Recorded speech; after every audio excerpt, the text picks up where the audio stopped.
పోనీ నువ్వు ఎవరినో ప్రేమిస్తున్న మాట నిజమా కాదా అదైనా చెప్పు. నిజమేనా అన్నా?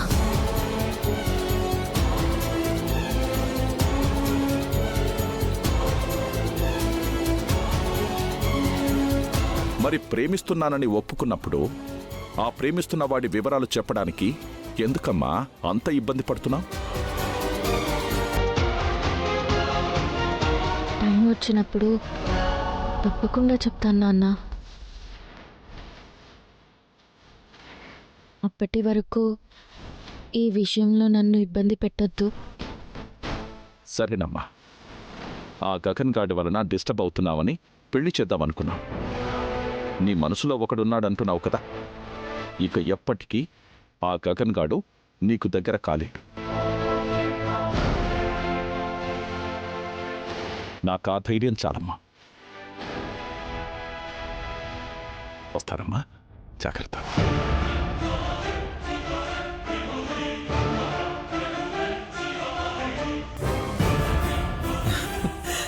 ఐఎమ్ సో హ్యాపీ భూమి. దేనికి? అదిగో ఈ చిలిపితనమే నీకు ఇంకా పోలేదు. నువ్వు ప్రేమిస్తున్న సంగతి అందరికీ చెప్తున్నావు. ఇప్పుడు మావయ్య కూడా చెప్పావు, కానీ నాకు మాత్రం చెప్పావు. అంతేలే, ఇదొక రకమైన టీజింగేగా, నాకు తెలుసు. అంటే నేనెవరిని ప్రేమిస్తున్నానో నీకు తెలిసిపోయిందా? బా, తెలియకుండా ఎలా ఉంటుంది భూమి?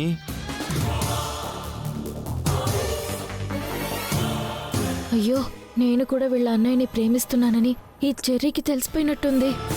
చెర్రీ, ఏంటి? ఈ ప్రేమ సంగతి మీ అన్నయ్యకి తెలియకూడదు. అన్నయ్యకి చెప్పొద్దంటుందంటే అన్నయ్య బాధపడతాడనేగా.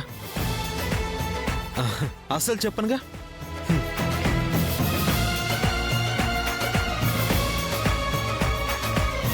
చెప్పనంటున్నాడు గాని ఈ చెర్రీని నమ్మడానికి అస్సలు లేదు. నేను కూడా ఆయన్ని ప్రేమిస్తున్నానని చెప్పేస్తాడేమో.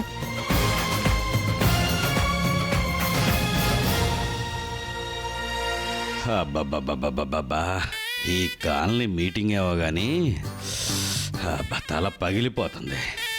సౌందర్య, కాస్త కాఫీ తీసుకురావే. అబ్బా, మావయ్య గారు, అత్తయ్య గారు ఇప్పుడే కూరగాయలు తీసుకురావడానికి వెళ్ళారు. అలాగా, ఏమనుకోకుండా కాస్త కాఫీ పెట్టియమ్మా.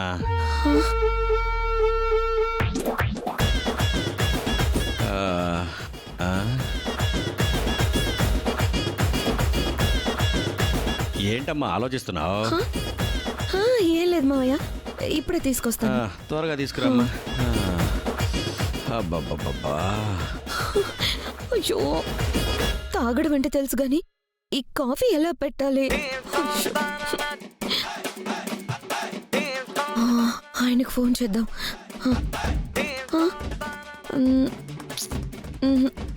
ఆఫీస్లో బిజీగా ఉండుండొచ్చు. మనమే ఎలాగోలా పెడదాం. ఏం చేయాలి? గూగుల్. హే గూగుల్, కాఫీ పెట్టడం ఎలా? కాఫీ కప్పులో పోసి నేల మీద గాని, డైనింగ్ టేబుల్ మీద గాని, లేదా మనం ఎవరికైతే ఇవ్వాలని అనుకుంటున్నామో వారి చేతిలో గాని పెట్టవచ్చు. అయ్యో, అది కాదు గూగుల్, కాఫీ తయారు చేయడం ఎలా? ముందుగా ఒక గిన్నె తీసుకొని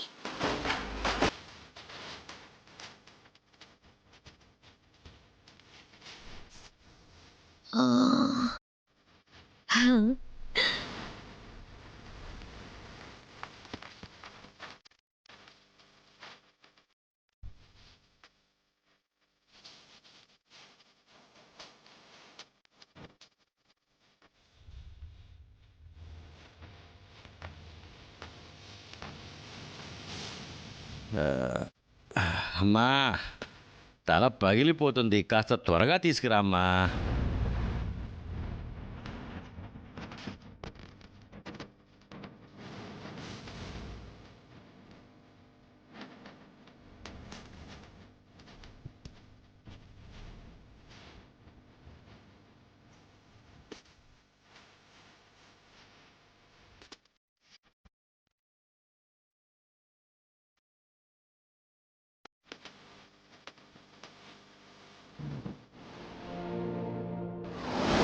మావయ్య గారు కాఫీ. థ్యాంక్స్ అమ్మా.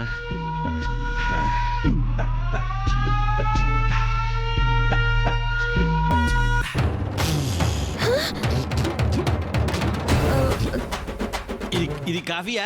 అసలు నీకు కాఫీ పెట్టడం వచ్చా? నీకు వంట వచ్చా? ఆ? ఓ, ఏమో.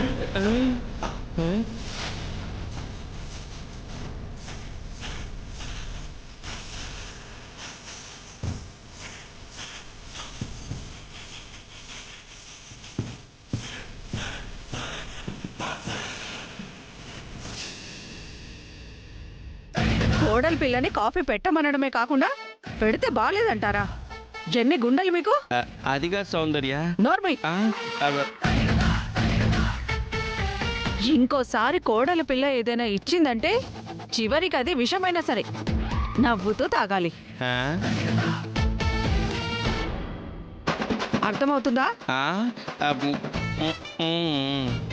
చూడమ్మా, ఈ రోజు నుండి ఈయన ఏ పని చెప్పినా చేయొద్దు. అసలు నేను చెప్పినా కూడా చేయొద్దు. నీ మొహం మండా ఏంటిది? అలాగే అత్తయ్య. అలాగే మాటలు మాటగా ఈ రోజు మీ అత్తయ్య కట్నం ఎప్పుడు పంపిస్తుందో కొంచెం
చెప్పు డార్లింగ్.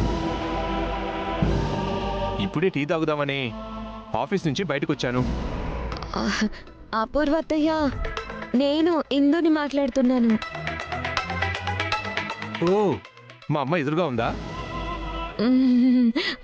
అవునత్తయ్య. కట్నం గురించి ఫోన్ చేయమందా? కరెక్ట్గా చెప్పారు అత్తయ్య. సాయంత్రం పంపిస్తున్నానని చెప్పు. ఎలా? ఇదిగో, నువ్వు దొరికేసేలా ఉన్నావు. నేను అపూర్వ అత్తయ్యలాగే మాట్లాడుతున్నాను. సాయంత్రం పంపిస్తున్నానని చెప్పు.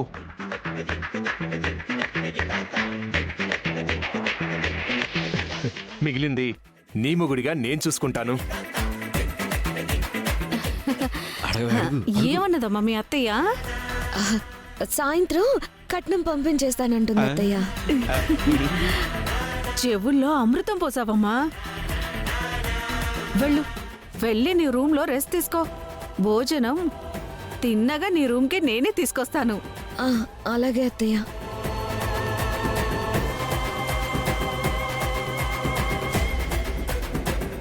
సారీ అండి, కట్నం రావాలన్న కంగారులో మిమ్మల్ని కొంచెం గట్టిగానే తోసినట్టున్నాను. పర్లేదులేవే, కట్నం వస్తే అదే చాలు.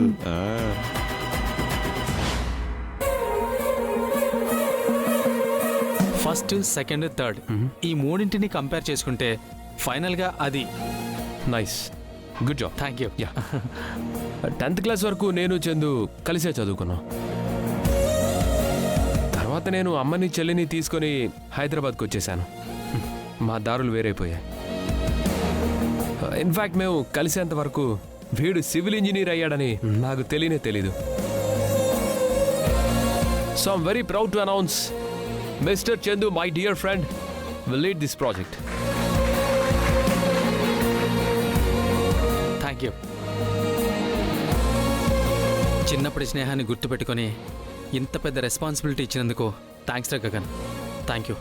నో నో నో చందు, స్నేహాన్ని గుర్తుపెట్టుకుని ఇచ్చిపుచ్చుకునేవి జ్ఞాపకాలు మాత్రమే అవుతాయి. నేను ఈ రెజ్యూమ్ చూశాను, ఇంప్రెసివ్. నీ స్ట్రెంగ్త్ ఏంటో నాకు అర్థమైంది. ఈ ప్రాజెక్ట్ లీడ్ చేస్తామని అనౌన్స్ చేశాను. థ్యాంక్ యూ రా. సో మండే నుంచి వర్క్ స్టార్ట్ చేద్దాం.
బావా, నీతో మాట్లాడాలి.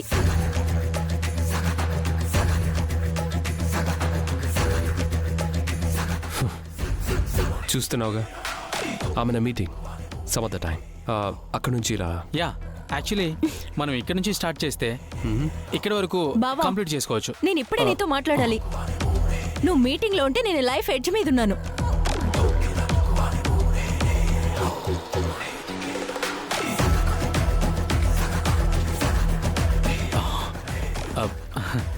Please Gagan, you carry on.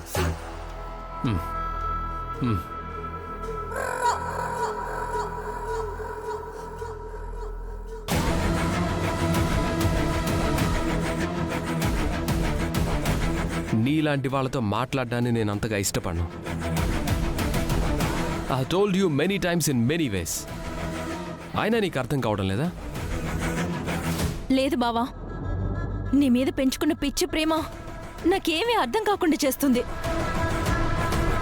నువ్వు నా బర్త్డే పార్టీకి వచ్చింది, పిక్నిక్ వచ్చింది నా గురించి కాదా? నా మీద ప్రేమతో కాదా? కాదు.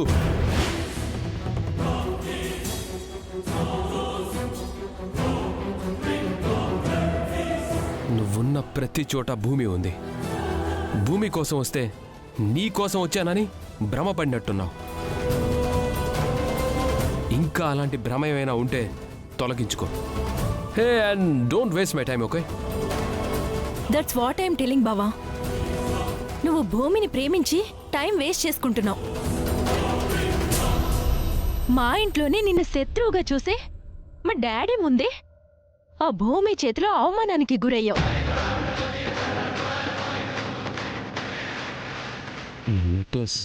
నీ మెడలో వేసి నిన్ను తీసుకెళ్తాను.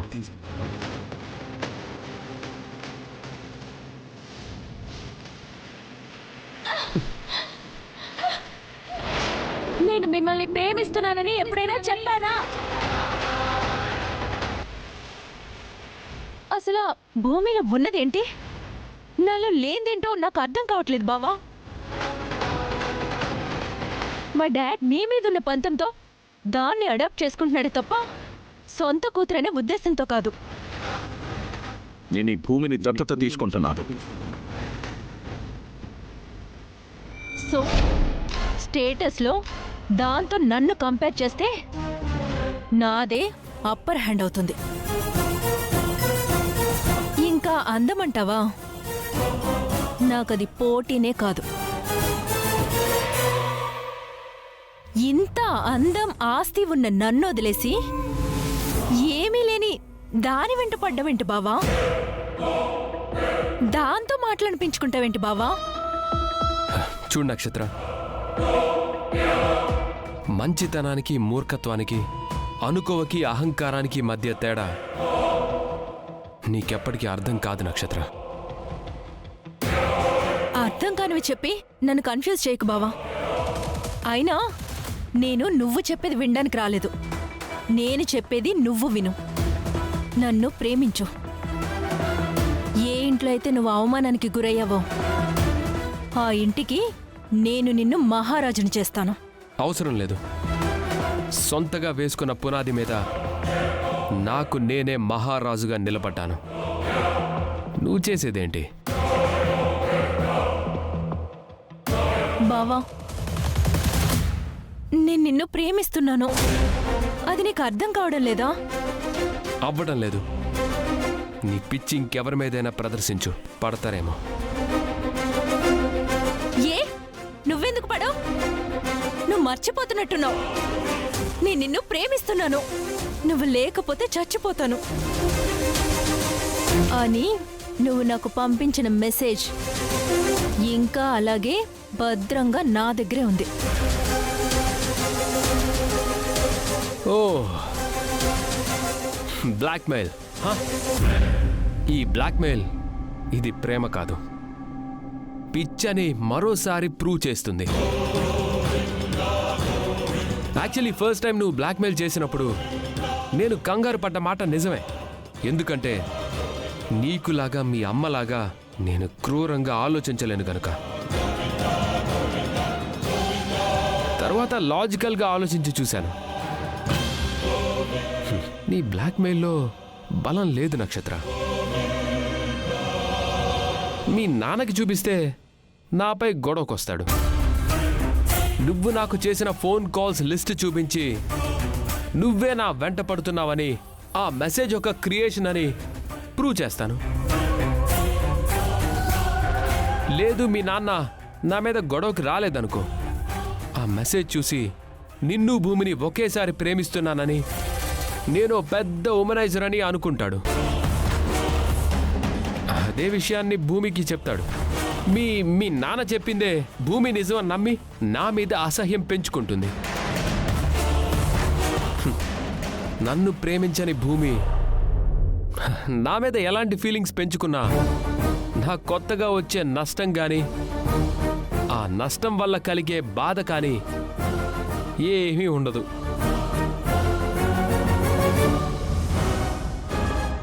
ఇంకా లాస్ట్ బట్ నాట్ లీస్ట్ అన్నట్టు సోషల్ మీడియాలో పెడతానన్నావు, పెట్టుకో. దానివల్ల కూడా నాకు నష్టమేం లేదు.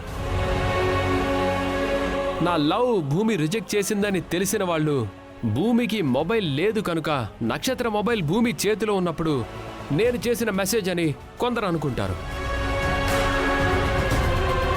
ఎస్ ఆర్ నో రిప్లై చేయాల్సిన పిచ్చిది సోషల్ మీడియాలో పెట్టిందని మరికొందరు అనుకుంటారు. సో నేను చెప్పానుగా, నీ బ్లాక్మెయిల్లో బలం లేదు నక్షత్ర.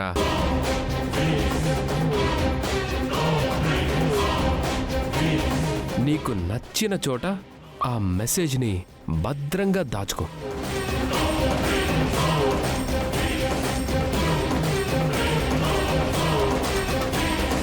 హలో, నీ బెదిరింపులకి లొంగనని అర్థం చేసుకో.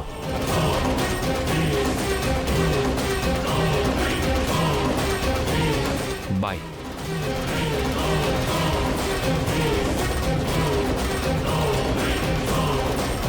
సారీ బావా, సారీ. నిన్ను బెదిరించడం నా ఉద్దేశం కాదు బావా. ఎలాగైనా నీ ప్రేమ పొందడమే నా ఇంటెన్షన్. That's impossible. పాసిబుల్ అవడం కోసం ఏం చేయమన్నా చేస్తాను బావా.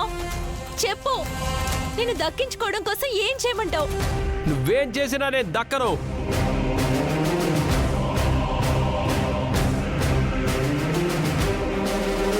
ఏ? ఎందుకంటే నువ్వు శరత్చంద్ర కూతురువి. ఆ భవబంధాలని తెంపేసుకుంటాను. అయినా అతని కూతురివి కాకుండా పోవు. బావా, నేను నీకోసం చావడానికి కూడా రెడీ బావా. సారీ, ఇలాంటి డైలాగ్స్ కి లొంగే రకం కాదు నేను. నిజంగా నీకోసం నేను చేస్తాను బావా. ఓహో, ఇది ఇంకొక రకం బెదిరింపా? బావా, నిజంగానే నేను చచ్చిపోతున్నాను.